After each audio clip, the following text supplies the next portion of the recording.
Itu dialami oleh ini, dan dia akhirnya ngajak ngobrol ke pohon.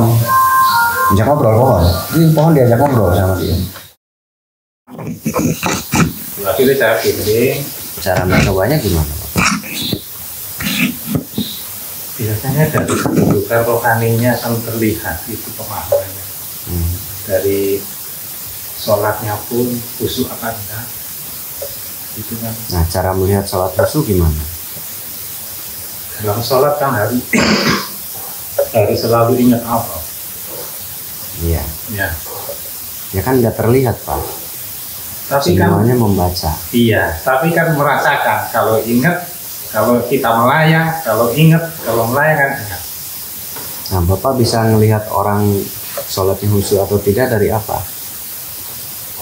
Dari kehidupan di luar. Itu tidak menjamin, Pak. Ya, kalau saya begitu. Jadi akhlak yang penting. Terus kesadaran. Selama orang itu sholat pun 100 kali dalam sehari, apabila di luar sholatnya masih menunjukkan akhlak yang kurang baik, berarti tidak khusyuk. Nah, Oke. Belum tentu. Yang orang pandai politik itu akhlaknya lebih baik semua, Pak, dan akan menyembunyikan keburukan. Iya. Itu orang-orang justru yang master dalam dunia hitam atau mafia-mafia kelas kakap itu lebih hebat daripada kita yang beragama. Dari segi akhlak, dari segi adab, mereka akan luar biasa terlihat sempurna. Itu untuk kelas kakap mafianya, Pak. Jadi kalau akhlak saja nggak cukup. Karena tadi dari akhlak, sikap, perilaku itu mafia kelas kakap itu jagonya, Pak, dalam sandiwara. Iya, itu kan terkecuali nanti. Ya. Jadi yang penting nanti kan orang itu memiliki kesadaran. Itu yang utama. Jadi proses pembimbingan nanti kan sampai orang itu memiliki kesadaran, mempunyai ketenangan hatinya, tidak ada rasa takut kecuali. Ya, Bapak kan suka meriksa tadi katanya. Nah, cara melihat orangnya dengan cara bagaimana? Kalau dari akhlak tadi kan jelas nggak bisa melihat orang dari akhlak. Itu gugur kalau menurut saya. Nah, terus apalagi menurut Bapak cara melihat? Kok Bapak bisa tahu melihat kedudukan itu dari apa gitu? Kalau dari akhlak jelas nggak bisa. Yang pertama kan dilihat dari antara sholat sama di luar sholat. Yang pertama. Itu juga nggak bisa, sulit ya. Sulit dari situ. Karena orang sholat juga banyak yang asal sholat satu. Ya, ini kan begini penilaian. Saya tanya, sholatnya bisa lurus apa enggak?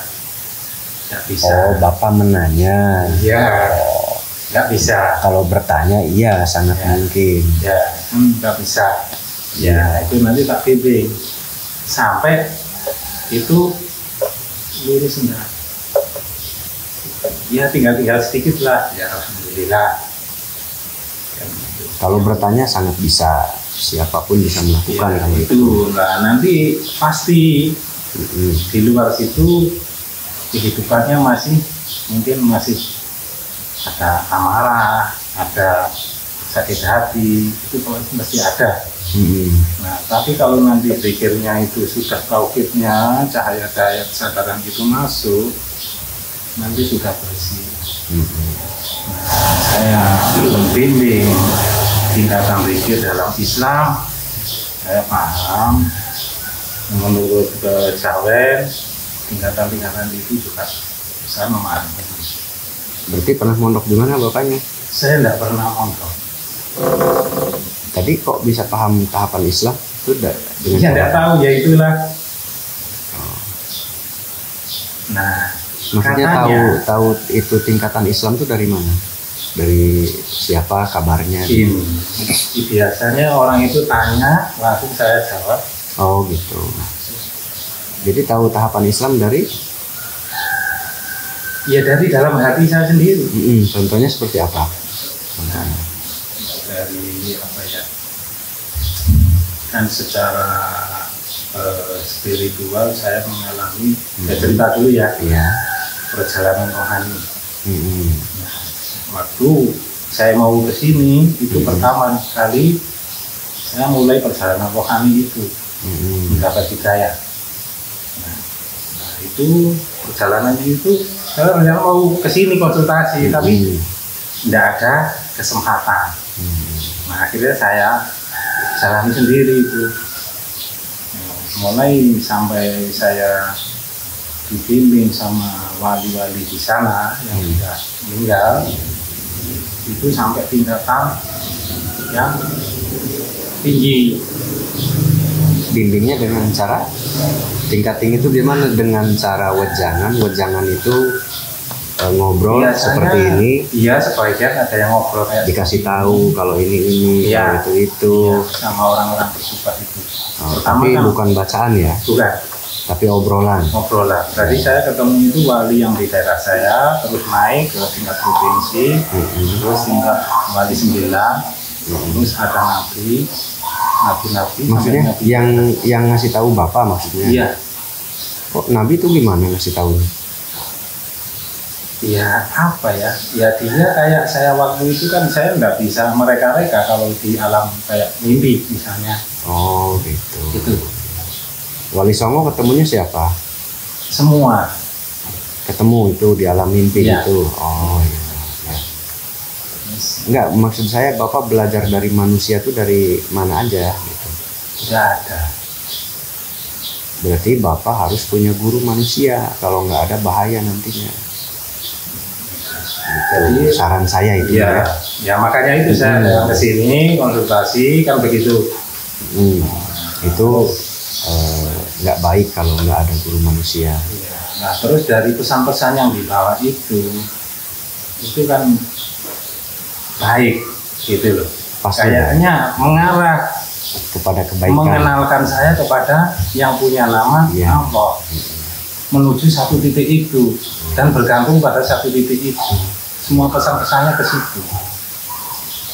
Tapi ada kesalahan di situ Pak, sangat jelas kesalahannya. Itu bahwa tadi Bapak saya tanya dapatnya dari siapa? Dari wali-wali, wali Songo, terus dari Nabi, itu juga sudah jelas salah, melenceng jauh. Nah disitulah kekeliruannya, makanya harus ada guru manusia. Ya, saya paham itu. Makanya saya datang ke sini itu kan begitu. Nah, tapi saya sendiri selama ini yang dia sampaikan entah itu orang berjubah itu iblis, setan apa. Tapi saya mendeteksinya kan pesannya yang dibawa. Iya. Nah, itu membuat saya sholat lurus, tenang, damai, kan begitu. Jadi saya ikuti terus. Iya. Karena kan belum konsultasi dengan manusia Bapaknya. Iya belum, selama ini belum. Ya kalau di sana banyak. Orang ada. Ya spiritual itu banyak, tapi kadang-kadang kalau nggak cocok itu gimana kan ya nggak bisa. Terus itu Ustadz Kiai yang konsul ke Bapak gimana? Ya alhamdulillah sekarang hidupnya juga tenang. Enggak, mereka tahu nggak kalau Bapak ada bimbingan dari wali Songo, dari Nabi? Nggak tahu. Nggak diucapkan? Ya, cuma dia melihat apa yang saya jelaskan itu. Hanya itu aja. Sama dengan kitab. Ya, kayak kitab hikam atau kitab apa sama. Iya, kalau yang dasar-dasar itu sama. Iya, kalau yang makanya dia tanya, loh, panjenengan pernah ngaji kitab hikam? Nggak pernah, saya nggak pernah ngaji. Kok sama? Iya, sama. Karena itu yang saya amalkan. Iya. Saya itu ngamalkan dulu, nggak tahu namanya. Iya. Gitu loh. Saya mengamalkan dulu tapi tidak tahu namanya. Saya bisa. Itu bisa. Tapi pengalaman saya yang seperti Bapak itu sebetulnya ribuan Pak, bukan Bapak sendiri. Iya. Karena kita di rumah sendiri jadi seperti sendiri. Iya. Tapi kalau saya kumpulkan Bapak tuh nggak sendiri di sini. Banyak sekali. Ya, jadi mungkin kalau ribuan kayaknya enggak ya, ada ratusan kalau yang di sini ya. Kalau yang di luar sini mungkin lebih banyak. Nah, jadi fenomena ini, fenomena awal ataupun sudah lama itu bisa terjadi ya. Tapi biasanya fenomena awal seperti ini, saya sebut fenomena awal karena biasanya yang seperti ini tuh awalan. Nah, jadi hampir semua awalan yang berbakat ya Pak, seperti Bapak begini. Itu awalan yang berbakat. Nah, jadi tidak pesantren, tidak bisa baca Quran, kitab, tapi memahami itu bisa nggak? Bisa. Karena itu urusannya Allah, urusannya Allah, bukan urusan manusia. Jadi hal gaib itu ada nggak? Ada. Contohnya seperti yang Bapak alami. Nah, nggak bisa ngaji, nggak bisa baca Quran, tapi kok sama dengan kitab hikam. Nah, itu sangat banyak terjadi ya. Itu namanya ilmu gaib, fenomena ruhani. Nah, jadi ilmu gaib fenomena ruhani itu ada. Nah, katanya kan ada orang yang nggak percaya, nggak ada ilmu gaib itu. Ada. Ya seperti Bapak ini. Dan masih banyak lagi yang lain. Nggak bisa baca Quran, nggak pernah pesantren. Tapi kok yang diucapkan, yang dilakoni kok sama dengan pesan yang ada di Al-Hikam. Kenapa bisa sama? Itu namanya fenomena ruh. Karena apa? Karena kitab itu dibuat oleh manusia, dikarang oleh manusia, lalu dipelajari lagi oleh manusia, oleh kita. Terus informasinya dari mana? Ada kesamaan informasi dari ruh, ya disebutnya ilmu ruhani atau ilmu batin atau ilmu gaib disebutnya. Bisalah manusia menjadi seperti Bapak saat ini. Dan sebetulnya yang di YouTube tuh ada tuh, ada yang di YouTube yang sudah terkenal sekali, sudah terkenal dan pasiennya banyak sekali berobat di situ. Itu di daerah Bapak di Jawa Timur kalau nggak salah. Nanti saya sebutin namanya. Ya, kalau di sini sementara ini kan saya nggak bikin konten, soalnya saya takutnya apa? Belum siap 100% ya? Ya, soalnya saya disuruh dikasih petunjuk sama Allah itu betapa sulitnya kembali kepada Allah itu. Iya, sangat sulit. Ya. Makanya saya berusaha apapun yang saya lakukan itu lillahi ta'ala. Gitu. Ya. Saya berusaha untuk Bapak tinggal nambah tadi 1 pelajaran, 2 harus ada sanad keilmuan. Itu wajib ya. Kenapa? Karena nantinya takutnya ngalor ngidul takutnya. Itu dikhawatirkan ngalor ngidul. Jadi yang fenomena seperti Bapak saya ulangi itu banyak sekali. Termasuk yang belajar di sini santri-santri saya di awalnya itu seperti Bapak fenomenanya. Kalau tidak ada manusia yang lebih pengalaman itu bahaya di kemudian hari. Bahayanya gimana? Bahaya di pemahaman. Nanti membawa pemahaman yang melenceng dan itu nggak terasa nantinya. Iya. Itu nggak terasa sama sekali. Gitu. Ya kalau pemahaman itu ketauhidan itu saya berusaha mengamalkan terus, ya, berproses terus. Meskipun saya bisa membimbing orang-orang di sana, iya, saya tetap berproses. Saya tetap masih belajar. Tapi bakatnya sudah bagus Bapak. Bapak sudah paham, membimbing sholat begini, caranya begini, itu bagus. Ya, itu kan sebagian ada tugas dari pesan-pesan yang disampaikan yang itu, wali tadi. Ya, dari situ ada pesan dakwah, pesan untuk menjaga alam, gitu. Iya, itu bagus nggak apa-apa. Itu fenomena gaib memang seperti itu, Pak. Memang seperti itu. Dan itu benar adanya, bukan hanya Bapak, banyak sekali. Berarti itu benar adanya. Berarti kalau ada orang seperti Bapak, kalau orang nggak tahu, itu akan menyebutnya nggak waras. Kok si itu jadi begini tiba-tiba? Yang tadinya Bapak tuh biasa saja, orang biasa nggak kenal begitu-begituan. Terus orang melihat kok si itu sekarang jadi begini. Itu kaget nanti Pak. ada kagetnya. Jangan-jangan nggak waras tuh orang. Kok dulu kok nggak begini dia jadi begini gitu. Sepengetahuan saya, kalau semua diamalkan, saya amalkan, memang menganggap gila. Kalau semua sudah ada ya. Iya. Sementara ini kan sama sih banyak ingkar, jadi saya harus sering istighfar tiap hari. Soalnya perintah dalam hati itu kadang-kadang masih saya ingkari. Iya. Nah, bisikan-bisikan itu kan tiap detik, tiap menit Allah selalu. Iya, betul. Ya. Betul. Bagian ya saya ingkari biar tidak dikatakan orang. Kalau saya jalani semua, ya disangka orang gila saya. Nah, itu sering terjadi Pak. Nantinya dikira, oh si itu nggak waras. Datanglah ke sini. Kamu nggak gila, kamu normal biasa. Tapi kata orang yang nggak tahu, ya kamu kayak orang gila. Ya. Kalau datangnya ke sini, kamu nggak gila, itu disebut. Jadi yang membuat itu kan semua ini kan ada ayat-ayatnya.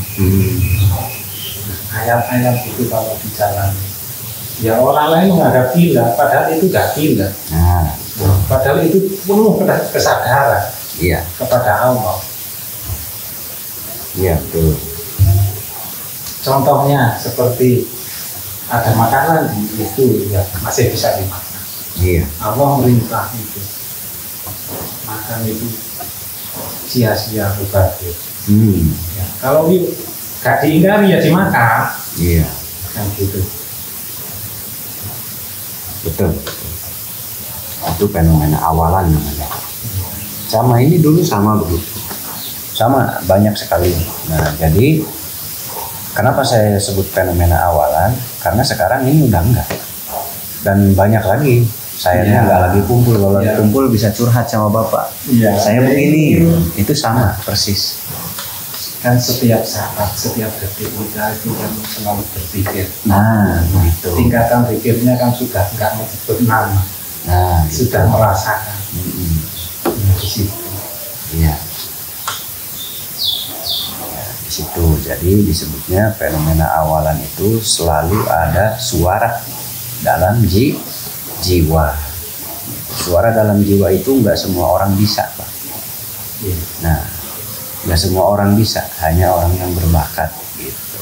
Tapi kalau masuk di sini biasanya diredam kalau masuk di sini. Dan akan kembali seperti ya biasa, seperti ini biasa. Ya kalau kehidupan saya dari rumah ya biasa seperti ini. Orang nggak tahu kalau saya ini begini-begini. Nah, nggak tahu. Berarti tetangga pun nggak tahu saya. Bagus kalau gitu bisa mengendalikan diri namanya. Iya. Kalau tidak bisa mengendalikan diri, nah itu dia Pak. Iya. Kalau bisa mengendalikan diri jadinya jadi beneran. Iya, jadi gila. Nah, dalam tingkatan pikir, saya ketahui ada Allah secara langsung menarik akal sehatnya. Iya. Kalau itu jalan yang lurus itu. Bukan menarik akal sehat Pak, terbawa oleh pikiran. Bukan ditarik sama Allah, bukan. Nah, jadi itu beda pemahaman dengan saya. Jadi yang tadi Bapak sebut, kalau fenomena awal itu seperti tadi. Oh itu ada makanan, oh sayang sekali itu rezeki dari Allah harusnya dimakan, mubazir. Nah, itu kalau terus dilanjut begitu, nantinya jiwanya rusak atau disebut sakit jiwa, nantinya loss. Iya, kalau nggak bisa kontrol. Iya, kalau nggak kendalikan. Itu bisikan itu karena saya hindari, saya tambah dengan memperbanyak pikir. Nah, gitu. Kan gitu. Bapak bagus bisa mengendalikan diri. Kalau nggak bisa, ya tadi terus masuk jadi stres. Ya, memang dulu sempat bingung. Kenapa semua Allah, kenapa semua berat, semua apa ini kok? Nah, sama. Di situ, ya. Ini sendalnya diajak ngobrol sendal. Di situ akhirnya ada hikmah. Jadi saya bisa memahami. Betul. Siapa tahu siapa yang punya nama Allah. Itu saya sesuaikan dengan Quran. Nah, ciri Laisa sami Sayyidun kami selihi. Bahwa Allah itu tidak seperti apa-apa. kan begitu. Iya. Nah, ya apa yang saya ketahui itu sesuai dengan seperti itu. Iya. Oh, berarti ini. Saya rasakan, oh siap, saya ketemu ini pasti menjadi tenang, sabar, tidak gampang marah. Iya. Contohnya begini, istri saya marah misalnya, saya tidak bisa marah, soalnya saya, yang tahu saya menggerakkan istri saya ini adalah Allah. Balik dia itu Allah yang berserah. Iya, bagus. Saya harus berserah diri kepada Allah, itu pada ilmu hakikat. Iya. Ilmu hakikat itu belajar berserah diri sepenuhnya. Nah, adapun tata caranya nanti itu, kalau belajar berserah diri, ya. Kalau belajar berserah diri itu ilmu toriko, bukan ke hakikat dulu. Ke hakikat nanti beda lagi pemahaman. Nah, jadi bertoriko dulu. Nah, ilmu yang Bapak terapkan itu ada di toriko. nah, yang sholat dan lain-lain. Kalau maaf dulu ya, ini kan cuma sharing, jadi kadang-kadang pendapat kamu sama saya kan berbeda. Beda, ya pasti beda. Sementara kan belum disatukan. Iya. Dan gitu. Kalau saya torikohnya itu adalah begini, torikoh itu adalah jalan untuk bertemu Allah. Jadi saya setiap membuka mata sampai menutup mata tidur kembali itu harus saya pakai jalan menuju Allah. Jadi saya kerja, saya mandikan anak, apa cuci piring atau apa itu saya selalu ingat bahwa Allah yang memerintah. Allah bisa ya itu bagus. Jadi itu bisa membuat kita sabar, tenang, ayem, nggak ada sakit hati. Ya. Nah, toreko saya ya di situ. Ya. Itu cara bagus itu juga. Harus bisa semuanya begitu sebetulnya. Kan terus. Nah, dalam perasaan hakikat kan kita itu belajar untuk berserah diri. Tidak apa-apa. Orang itu tidak bisa berserah diri memang kalau belum bertemu yang punya nama Allah. Dan begitu. Nah, untuk yang punya nama Allah ini memang harus mengalami tingkat-tingkatan toreko, hakikat, makrifat ini. Makrifat ini kan otomatis nanti Allah sendiri yang tahu. Kan gitu. Kita kan tidak bisa. Kita hanya bisa berproses. Allah sendiri yang menentukan. Ya itu udah bagus. Nah tadi Bapak berarti sudah sangat bagus, bukan bakat lagi tapi sudah bisa mengendalikan ya Pak. Kalau nggak bisa mengendalikan fenomena seperti ini, banyak kejadiannya jadi stres dan lain-lain. Kalau tidak bisa, karena Bapak bisa mengendalikan, ya biasa saja. Nah contoh yang ada aja, karena ini yang ada, tidak bisa mengendalikan. Semuanya tadi Bapak bilang semuanya ini menyebut nama Allah, itu betul. Pohon dan lain-lain itu dialami oleh ini, dan dia akhirnya ngajak ngobrol ke pohon. Ini pohon diajak ngobrol sama dia. Nah jadi itu menurut saya ya itu biasa saja, tapi menurut orang tidak tahu, pohon kok diajak ngomong, hasilnya wah jangan-jangan stres gila. Tapi kalau bilangnya ke saya, oh iya paham, karena saya pun mengalami, saya pun mengalami gitu. Jadinya udah paham, oh dia di fase ini, oh iya. Makanya langsung pas datang di sini sekarang udah nggak begitu, karena tidak bisa mengendalikan sendiri, dibantu oleh saya kendalikannya. Nah kalau Bapak mengendalikannya sendiri, nah itu lebih bagus. Karena saya pun mengendalikannya sendiri. Jadi ada yang bisa mengendalikan sendiri, tapi ada yang tidak mampu. Nah kalau yang tidak mampu ya, kalau kita tahu ya kita bantu. Oh ini nggak mampu mengendalikan, nanti makin dalam, ya semua ini diajak ngobrol, pohon, batu, segala macam diajak ngobrol. Iya itu kalau apa ya? Tidak bisa mengendalikan. Tidak bisa mengendalikan. Nah itu bahaya. Kalau kita ngelihat orang begitu, Bapak harus tahu sekarang, oh ini yang tidak bisa mengendalikan, saya harus tarik nih, kendalikan, jangan diajak ngobrol, ayo pergi. Itu Bapak udah bagus, pemahamannya sudah jauh dan kemampuan daya tahannya bagus, tidak mudah tertarik. Ya, itu kan yang utama. Yang utama itu kan dalam ketauhidan itu. Ya, betul. Nah, ada program tingkatan-tingkatan zikir dalam Al-Quran. Ya, maaf dulu ya, ini saya jelaskan ke ilmuwan saya dulu. Mangga, ya. Ya. Nah, dalam tingkatan zikir itu kan ada 4 dalam Al-Quran itu. La ilaha illallah, la ilaha illa huwa, la ilaha illa anta, la ilaha illa ana. Ya. Nah, jadi kalau untuk yang la ilaha illallah ini banyak dipakai untuk syariat. Ya. Dia masih belum tahu yang disembah, tahu namanya. Tingkatan itu. Orang di situ masih tahu namanya. Yang kedua, dalam tingkatan la ilaha illallah ini biasanya dipakai dalam toreko. Yeah. Nah, ini di sini orangnya sudah mulai mencari. Itu yang punya nama Allah.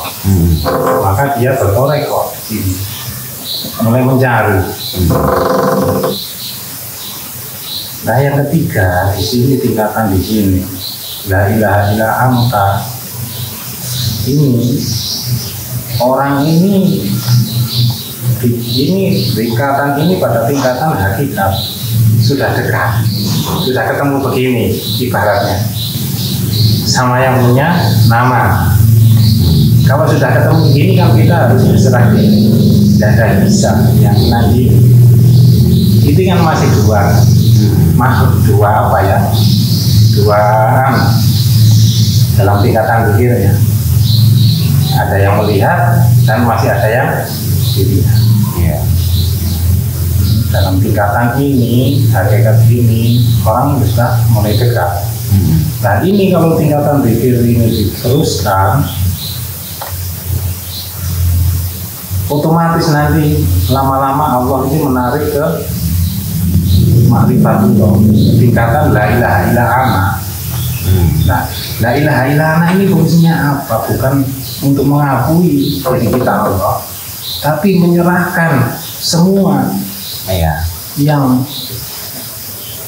itu dikembalikan kepada Allah. Jadi sesuai dengan kalimat tauhid la ilaha illa ana, inna lillahi wa inna ilaihi. Semua kembali kepada Allah.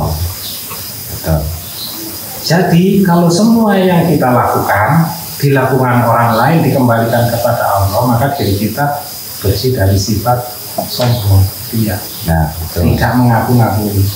Nah, iya. Nah, di situ. Ya. Dari tingkat-tingkat ini nanti tahu saya orang itu ada di mana, kan gitu. Kalau masih mengaku-ngaku, berarti belum ketemu di sini. Bisa.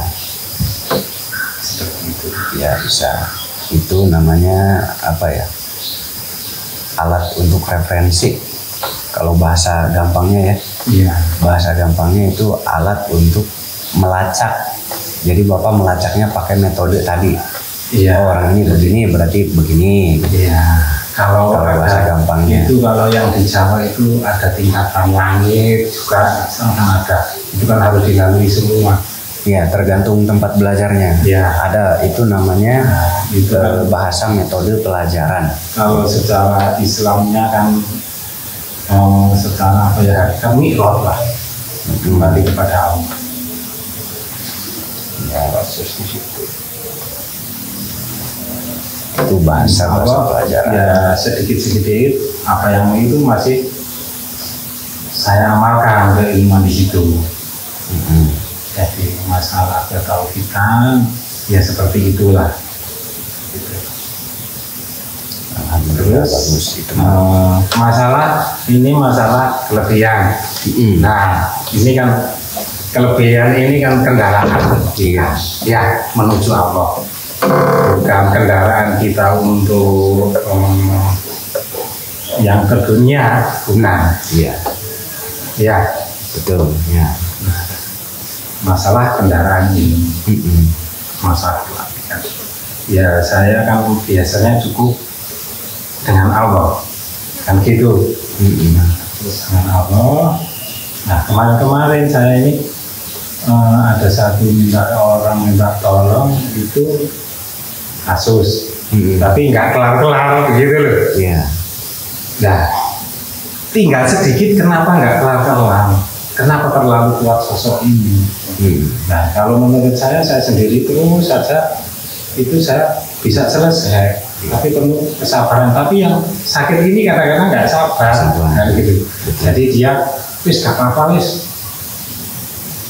Akhirnya saya ada tak silaturahmi ke sana. Mungkin dari sana bisa menyelesaikan. Oh ya saya bantu. Akhirnya saya berangkat ke sini. Gitu loh. Nah sementara ini kalau yang lain-lain kan bisa teratasi gitu. Ya mungkin bisa sharing di sini, bisa di sini. Iya. Ada jalan yang lebih cepat lah. Sama saja. Caranya pasti sama. Kan tadi pemahaman yang Bapak uraikan itu dipakai oleh semua. Yang tadi yang syariat, tarekat, hakikat, makrifat, itu semua memakai cara yang sama selama orang Islam. Jadi jawabannya sudah terjawab tadi. Itu cara pengobatannya ya sama dengan cara yang Bapak uraikan tadi. Tidak ada yang beda. Gitu. Yang beda hanya orangnya. Iya. Di sini saya, di situ Bapak. Yang beda hanya orangnya. Tapi ya sama. Kadang-kadang kan orang itu kan, tiap orang itu amalan sama, cahayanya kan beda. Nah itu yang beda hanya itu. Kan itu. Ya enggak. Siapa tahu saya silaturahmi di sini tambah cahaya sama. Jadi semua cara sama. Semua intinya sama, sudah diuraikan sama Bapak tadi. Nah, yang beda hanyalah orangnya.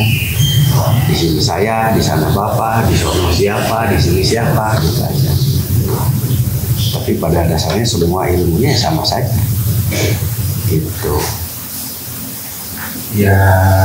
Jadi yang sakit apa itu? Ini gangguan gaib.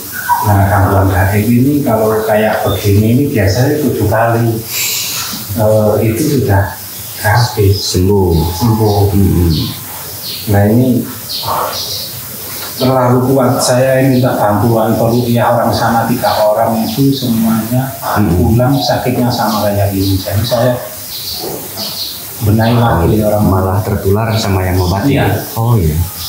Ini tuh udah tinggal sedikit ini.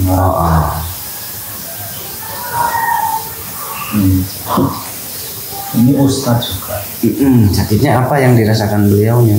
Stroke, kayak stroke. Oh iya. Tapi setelah habis itu ringan semua, enak. Agak mau normal sekarang. Cuma di sini kayaknya ada satu sosok yang terikat. Jadi ikatannya itu yang kuat sekali. Untuk rumah-rumah depan itu sudah saya netralisir semua. Sudah ketemu. Tapi kok masih ada. Ya sudah mau sembuh, sudah kuat jalan-jalan, naik jurang sudah kuat. Asalnya enggak kuat apa-apa. Itu selama 10 bulan. Lalu saya tangani 1 kali, mau sembuh 2 hari. Lalu dikirim lagi. Semakin lama semakin berat. Itu 1 bulan saya nggak berhenti itu meruqyah itu. Jadi tiap habis maghrib saya datangi, saya keluarkan, besok datang lagi. Akhirnya itu rajin sekali Bapak, bagus. Dia habis maghrib datangin, dia datangin. Iya kasihan soalnya. Iya betul. Datangnya asar mau maghrib, langsung berat begini. Tiap datang. Iya. Jadi waktunya asar dia datang. Iya asar maghrib. Nah kalau dulu sampai malam, tapi waktu saya tangani datangnya cuma itu. Jadi berkurang ya? Iya berkurang. Ini sudah berkurang banyak. Ini nanti sampai nggak bisa bergerak. Sampai diam sendiri. Iya, tapi getarannya masih ada. Saya berusaha keluarkan nggak bisa. Terus besoknya ini sudah 1 minggu sekali saya. Iya. Kemarin ini orangnya ini yang sakit ini mimpi. Nah, mimpi itu kakinya itu dipegangi sama mantan besan. Tahu besan? Misalnya anaknya orang ini kawin sama besan kampung. Iya. Nah, bapaknya itu kan namanya besan. Nah, orang ini berselisih paham sama itu soalnya anaknya pisah, gitu loh. Anaknya pisah. Ya boleh, nanti saya sebisanya nanti insya Allah dibantu juga semampunya. Berarti ini masih ditangani ya? Iya, masih saya tangani. Ya, ini sudah 10 bulan itu berobat kemana-mana. Iya. Nah, jadi saya ini ya apa ya? Kalau saya di sana itu ya nolong gitu nggak ada. Iya. Terus jadi kesimpulan besarnya apa? Obrolan kita kesimpulan besar. Nah, ya saya datang di sini silaturahmi, sharing, cara menyelesaikan masalah seperti ini. Iya. Ya, gitu. Kalau yang nggak kuat ya nggak ada masalah selama ini. Oh iya. Oh berarti kesimpulan besarnya adalah pandangan di sini bagaimana menangani itu, gitu. Begitu ya? Dengan cara di sini atau gimana? Ya kan begini, kan nanti kan kamu bisa ukur kekuatannya, ini gampang seperti apa kuatnya. Nah itu, nah nanti kan di sini entah saya itu kamu kasih apa-apa itu supaya saya nanti bisa iya. Ini itu. Nah, ya. Maksudnya gitu kan, cara di sini itu seperti apa gitu? Iya, menilaikan seperti ini. Iya. Sama nanti saya itu minta bimbingan kalau saya misalnya mengumpulkan teman-teman lah, apa bikin padepokan atau apa. Iya. Kan gitu. Kadang-kadang kan kalau anak nggak ada ilmu leluhur kan perlu amalan. Iya. Untuk membimbing. Nah itu kan saya nggak tahu. Iya. Kan gitu. Oh, iya. Ya selama ini ya ada yang bisa begini-begini, saya pun itu ada, tapi kan itu yang bagi yang ada leluhur-leluhurnya yang ada kelebihannya dulu, kan gitu. Kalau yang kosong-kosong kan sulit. Iya. Kan begitu ya. Harus dari nol. Ya. Ya harus dari nol ya. Saya kalau dari nol ini ya gimana caranya? Ya, nggak ada koleksi bacaan. Iya. Ya saya paham dalam ilmu tauhid itu kadang memang harus api dulu yang dinyalakan. Iya. Lalu dikasih anginnya, lalu dikasihkan air, lalu unsur tanahnya, gitu. Macam-macam. Saya nggak pernah ilmunya kayak gini, enggak. Saya paham. Kadang memang gampang belajar. Berkoreko itu memang unsur apinya dinyalakan dulu. Iya. Gitu. Nanti yang penting jangan berhenti, terus berproses. Betul. Sampai tauhidnya benar-benar aku yakin. Ya kalau masalah itu kan Bapak udah paham, udah bisa. Iya. Maksudnya udah bisa. Ya, tinggal koleksi bacaan aja. Ya. Tapi kalau pemahaman Bapak sudah bagus, sudah bisa memahami. Tinggal koleksi bacaan yang belum ada. Ya sama lagi kan kadang-kadang ada orang yang mau belajar ruqyah, nah ini kasih apa ini? Ya kan gitu. Kalau ruqyah kan mudah kok. Itu bisa tinggal buka Quran aja. Iya. Itu kan kalau ada yang sudah berjalan kan enak, tinggal itu bacaan apa nanti kan. Oh iya. Tinggal ngasih ke orang bisa. Iya, nanti kan tinggal mindahin nanti. Iya. Kalau saya sendiri kan kalau membimbing, kalau memang itu orangnya punya cahaya kan KPK saja bisa, surat kursi aja bisa kan gitu. Iya. Tapi begitu yang nol kan perlu ijazah. Ya bisa. Nah, saya jawab yang sakit dulu ya, yang ini. Kalau saya mengobati yang begini sama, butuh proses lama berbulan-bulan. Terapinya sama setiap hari. Cuman yang beda mungkin cara penanganan ya. Kalau penanganan pasti beda tempat, beda cara. Tapi intinya cara penanganannya sama. Setiap hari ditangani, setiap hari dicek, itu udah sama. Sudah sama saja. Yang beda paling prakteknya yang bedanya. Nah, yang beda hanya prakteknya. Kalau dari cara Bapak udah bagus. Dari pemahaman udah bagus, setiap hari dicek. Ya, itu benar. Selama ini kan begini, kalau saya menangani orang itu nggak ada reaksi muntah. Nah, cuma ada reaksi kadang kalau memang ada gangguan getaran. Nah, kalau gangguannya besar, pasti getarannya besar. Oh, gitu. Kayak seperti ini. Tapi kalau kecil-kecil aja kadang-kadang ini aja sudah keluar, sudah sembuh. Nah, kan baru saya sentuh begini aja udah keluar. Berarti tinggal nanti Bapak butuh koleksi bacaan ya? Ya, mulai bacaan. Jadi dibantu.